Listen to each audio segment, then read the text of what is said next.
Good morning. Good morning, everyone. Hmm. This morning, as Kira said, my talk title is "End Times or a New Earth," which I chose. I chose that title before we had the week we just had, but it certainly seemed divinely guided. This particular focus on this particular message. I think for many of us here on the West Coast, in California, it has gone from a baseline of challenging to really challenging this week. Going through being on edge as far as evacuating or having evacuated, or wondering if your home still stands, or worse yet, feeling some of us know intimately, finding out you lost your home in a fire. We have dear ones here in our congregation who lost their homes, and our hearts and our support go out to them and will continue to go out to them. I have a friend who lost his home up in Oregon, and I grieve with everyone facing loss. You know, it takes me back to the experience of losing my home in the campfire, and I really understand the feeling, the whole process you go through. You know, once we're out of danger, once we're out of the evacuation mode into that fight or flight mode, once we're out of that, it's so important that we take care of ourselves by processing our emotions and by allowing all our feelings to arise as they do. And, you know, holding all we feel with compassion. I hope that each one of you has someone to talk to about how you're feeling, and that you do that. And I hope that you're all taking really good care of yourselves as best you can right now. I had a call this past week from one of my closest friends who let me know that uh, Brighton Bush, you know, a place that I've lived and that's so dear to my heart, that it mostly survived the Beachy fire, the Beachy Creek fire, but that the sanctuary burned down. And that sanctuary for me was one of the holiest places on earth. And you know, we just were talking about how certain forms are just so special, you know, that we can't help but grieve them being no more, you know. And my friend and I spoke about this demanding journey that we're on of evolving humans to basically become masters of impermanence. You know, a huge part of spiritual mastery is fully embracing that all form is impermanent, but who we are in our widest sense, who we are is eternal being, and that every form comes out of that eternal being and returns to it at some point. And I just feel like we are not going to be able to bear the inevitable losses that being human and living life bring if we don't get acquainted with this truth, get acquainted with what is eternal in us, and grow acceptance of what will come and go in form. There's a wonderful poem by Rumi called Apocalypse and Glory. I shared it once before, but it speaks to this mystery of the Creator creating form and duality out of itself, and the eventual return of all form back to formless being. So let me share the words of Rumi. Everything you see has its roots in the unseen world. The forms may change, yet the essence remains the same. Every wonderful sight will vanish. Every sweet word will fade. But do not be disheartened. The source they come from is eternal, growing, branching out, giving new life and joy. Why do you weep? The source is within you, and this whole world is springing up from it. The source is full, and its waters are ever flowing. Do not grieve, drink your fill. Don't think it will ever run dry. This is an endless ocean. It's a relief to be reminded of the wider truth and to see the bigger picture. But it doesn't mean we gloss over the grief of loss. There's something so unique about the experience of grief. It creates an inner alchemy, with the final product being a hard-earned compassion that is so deep and so true. You know, it was hard to lose my home and possessions in the campfire 2 years ago, but it gave me something you can't buy and something you can't possess and something you can't lose. It gave me something you can only earn through willingness to fully experience loss. You come out the other side eventually, and you are more beautiful in your heart and soul. In Hinduism, there's an aspect of the divine, the goddess Kali, Kali Ma, who is fierce, and she offers a kind of fierce grace. And you see pictures of her, you see statues of her wearing this necklace of skulls, you know. But she's not a destroyer of good. She is a destroyer of illusion, of limitation, of ego, of arrogance, of all that limits us and all that makes us suffer. Andrew Harvey puts it this way. He says, the destruction of every illusion does not end in horror, paralysis, and despair. It ends in the open expanse of a love beyond reason, and agenda which reveals itself burning in every flower and every grain of sand and radiating from every face. The shattering of every false hope does not end in hopelessness and the desire to die. It ends in awe at the majesty of the force and presence and omnipotence of the divine. Now, Kali, the so-called killer goddess, is also the rebirther. She destroys the attachments, she destroys the illusion, she destroys being lost, our being lost in the dream here. But she does so out of infinite compassion, so she can give us the incomprehensible and glorious miracle of herself, of her blissful, liberated consciousness. And so this kind of destruction of our false ideas and our causes of suffering is actually profound love. It's a profound love from our Creator that wants to see us set free from suffering. You know, I was sharing a little earlier during our pre-service meditation that I felt freer finally after I lost all my possessions in the campfire. You know, once I got through the shock and once I got through the grief, I have to say 2 years later now, I'm just less attached to things, and I don't have nearly the fear I used to have of losing things. And it is a freedom. It's a beautiful freedom. And something else I learned through that experience, I realized more deeply, is that what had most value, and that was love. And that was the love that we share and that we can make new every day, we can share every day. It seems to me that we all need right now, what we all really need is we need to cultivate being really resilient at this time. And we need to become more and more comfortable with the unknown and the unpredictable. And I know it's a stretch because we are creatures of habit, but we're also divine. We're all also divine God's awakening, right?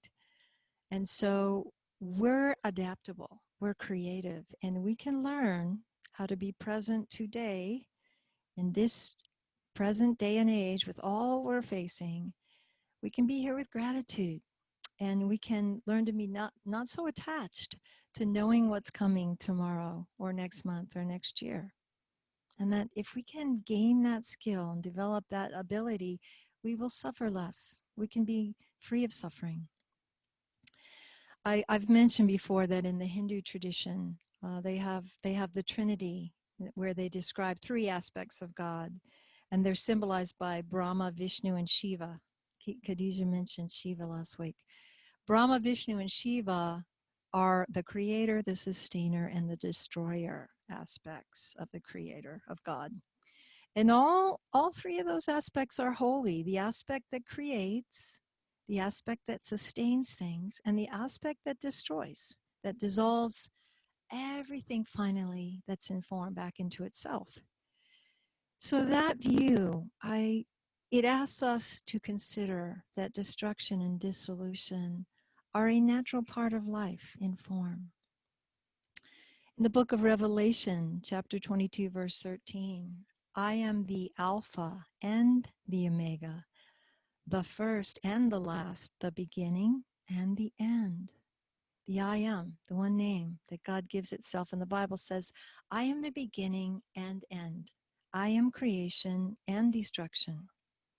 Another poem by Rumi says it another way.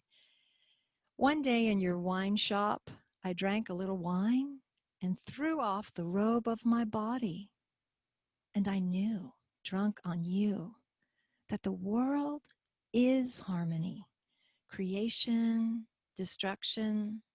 I am dancing for them both. The Hindu and Buddhist teachings on impermanence are so helpful to imbibe, especially now when it seems like the changes we're facing have gone from about a comfortable 20 miles an hour to about 115. It's like we wake up, I don't know about you, but I wake up and wonder, oh God, what's going to happen today? I'm just not sure I am going to even click on the news, right? We have prophecies. We have John's writing of Revelation, last chapter in the Bible. We have the Hopi prophecies. We have that description of the Kali Yuga.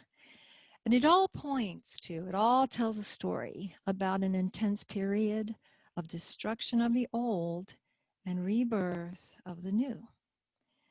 When we woke up, somebody was, I think, Paula was saying, she woke up Wednesday morning, the sky was this strange, eerie orange. I think it was all over California. There were so many pictures of it. And so many people were saying, it's like apocalyptic. It's like this Martian landscape outside. And it does seem like end times. It does seem like times we've never seen in our lifetime. We haven't had a pandemic in our lifetime. And we haven't had fires like this until more recently. But the Kali Yuga, the Hindu texts say something about the Kali Yuga that's interesting and kind of paradoxical. They say that it is the best age to live in for two reasons. And the first reason is the shattering of all illusions can, if you let it, reveal reality in all its terrible and amazing splendor and liberate you finally. And two, in the Kali Yuga, the grace pouring down to help human beings endure is greater and more resplendent than in any age. The grace is more available. It's more resplendent than in any age. The grace. So we need to pray for that grace, open to that grace, be receptive to that grace. If your mind is full of fear, you block that grace. So we have to calm our being so we receive that grace. There is a song I wrote from one of my albums, Love Is, and the chorus, these days are reminding me of the chorus. The chorus goes, let me live my life with a heart that's open wide enough to embrace everything that comes. Let me live my life for the chance to love just one more day, to express what's inside, and be willing to die, to be born in the arms of love. It's metaphorical. It's about being willing to die to the old ways of being, to the old habits, to all that's ever been limiting. We've had this year, we've had to die to the way we lived before March 2020. We've had to die to peaceful California summers, right? And adjust to huge wildfires, pretty much from July through November. Eckhart Tolle speaks to this point we're in of evolution. He says, when faced with a radical crisis, when the old way of being in the world, of interacting with each other and with the realm of nature doesn't work anymore, when survival is threatened, by seemingly insurmountable problems, an individual life form or a species will either die or become extinct or rise above the limitations of its condition through an evolutionary leap. I choose the latter. I choose that we are going to rise and choose an evolutionary leap, and humanity can do this. And so I ask every day, how does this happen? How does this happen for me individually? What's it asking of me? And what's it asking of us all as a collective humanity? And the answer that I got when I was finishing this talk yesterday was a number of things that just came to mind. And one of the most important things is we have to keep our faith and hope alive. I wrote a special newsletter, sent it out to you guys yesterday about hope. That is this thing that we have to keep alive, that we have to practice. And it happens through our developing an ability to embrace impermanence with equanimity. And it happens through our ability to stay present and just one day at a time, focus on this day and become more flexible with the future and what each day is bringing and asking for us, from us. And it happens by us each doing our personal work to transform negativity in ourselves, to tell the truth to ourselves and work on ourselves with humility. There's a beautiful psalm that says, I lift up my eyes towards the mountains. From where will my help come? My help is from the Lord, the maker of heaven and earth. He will never let your foot slip, nor will your guardian become drowsy. That's really comforting, that your guardian, our guardian, will not become drowsy and will not let our foot slip. So when things feel like they're falling apart, or if it feels dark, we have to spiritually look up. We have to look up to the mountains where we rise above hopelessness and remember that the nature of life in this temporal world of form, it's like riding a wave, you know. Sometimes it is up and sometimes it is down. But there is something deep down below this rising and falling in that still deep ocean where there's peace. That's the peace that passeth understanding. And that is where we find that equanimity. That's where we find that calm.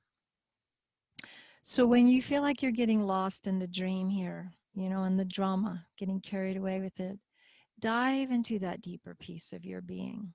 You know, you know what to do. You just have to do it or be it. And it's okay. We have to be so gentle and compassionate with ourselves. It's okay if you lose that piece, you know, a million times, as long as you come back to yourself and come back to that indwelling God of your being. Matthew Fox talks about how we're going through a dark night of our species and how we've got to hang on and not lose hope. He writes that absence or near absence of hope tempts us, and yet despair is not a worthy option. He says, you'll be tempted to flee, for the dark night is an uncomfortable place to find oneself. Flight may take many forms, including addictions, denials, cover-up, passivity, couch potato-itis, and let others fix it mentality. But we all need each other to be on board. We need to lift each other up and keep each other going and each do our own work on a daily basis to transform our negativity, our doubt, our despair, our exhaustion, and just keep our energy and vibration up. You know, it's not a time that we can be lazy or give up. You know, we chose to be here, not to give up, but to shine, you know, and be warriors of light and be warriors of love and not shrink when it gets hard, you know. Fox writes that courage is required to stick around at such a time as the Sufi mystic Hafiz put it, when God turns us upside down to shake all the nonsense out. Ooh, wow. Well, let's trust that this nonsense is being shook out, and let's trust that this drama has a happy conclusion where humanity chooses to turn away from division and separation, chooses to do the work to take good care of this Mother Earth we live on, our one and only, and that we embrace our divine inheritance and that we display our divinity. Revelation, John writes about the demise. He was writing, I believe, about his times, about the demise of the Roman Empire.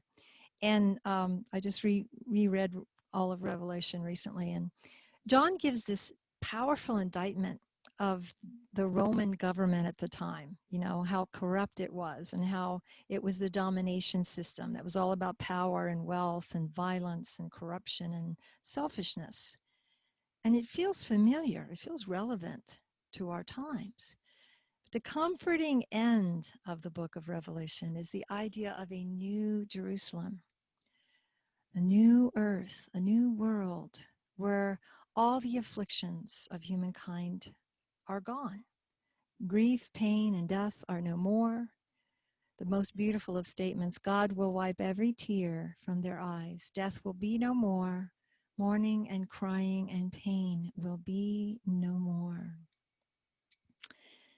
It sounds like a vision of humanity where people have collectively overcome the dream of separation and awakened to the inner Christ. And not in some heavenly realm somewhere else, but here on earth. So, in closing, keep hope alive. Trust in this present moment. Trust that this is a profound possibility of a new earth being born. But it's not written in stone. You know, we're creating it every day, we're affecting it every day. So, we each need to do our part, you know, by continuing to love, to forgive, to let go, to help, to stay in a higher vibration and not give up on humanity. As Jesus said, thy kingdom come, thy will be done in earth as it is in heaven. Let us all stay strong through this tumultuous time and let us bring forth this heaven on earth. Thank you all. God bless. Namaste. Thank you, Kathy. Thank you so much. Beautiful, beautiful message. And